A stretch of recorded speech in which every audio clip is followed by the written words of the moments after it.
3 choses à savoir absolument sur l'Irak qui affronte l'équipe de France en deuxième match de poule de la Coupe du Monde. Alors la première chose, c'est que cette équipe est composée à 40% de joueurs issus de la diaspora. Et la plupart d'entre eux sont nés ou ont grandi en Scandinavie, où leurs parents ont fui ou se sont réfugiés après la guerre en Irak à la fin des années 90, au début des années 2000, à la chute du régime de Saddam Hussein. Aujourd'hui, il y a plusieurs joueurs, plus d'une dizaine, qui sont issus de clubs suédois, norvégiens, danois, et qui ont donc profité d'infrastructures, de formations européennes, et qui apportent beaucoup à cette équipe irakienne. Ils ont permis notamment à l'Irak de décrocher la deuxième participation de son histoire à la Coupe du Monde, 40 ans après la première.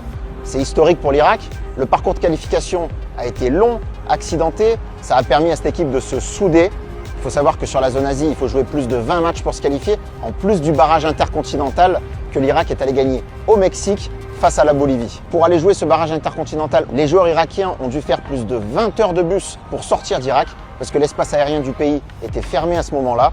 Donc c'est une équipe qui a vécu des choses. Et la troisième chose à connaître sur cette équipe d'Irak, qui pourrait gêner l'équipe de France, ou peut-être être une opportunité pour les Bleus, c'est la philosophie de jeu de cette équipe, qui est assez portée vers l'avant. Et ça vient des consignes de Graham Arnold, un ancien attaquant, qui donne des consignes assez offensives, qui ne veut pas fermer le jeu, qui veut que son équipe presse, aille harceler l'adversaire par séquence dans le camp adverse, même si ces joueurs restent quand même très disciplinés. Il ne faut pas vraiment s'attendre à un bloc bas, en tout cas pas sur toute la durée du match, parce que les Irakiens vont sortir, vont aller presser, et pour ça ils sont entraînés par leur duo d'attaque, Ali Al-Hamadi, Ayman Hussein, la véritable force de cette équipe. Ce sont deux joueurs très impactants, très imposants physiquement, ils mesurent plus d'1m85 tous les deux, ils sont très bons dans le domaine aérien, et surtout Ayman Hussein, la véritable star de cette équipe, qui a marqué le but décisif en barrage intercontinental face à la Bolivie. C'est lui qui a égalisé face à la Norvège lors du premier match de poule, de la tête. Il faudra vraiment se méfier de lui.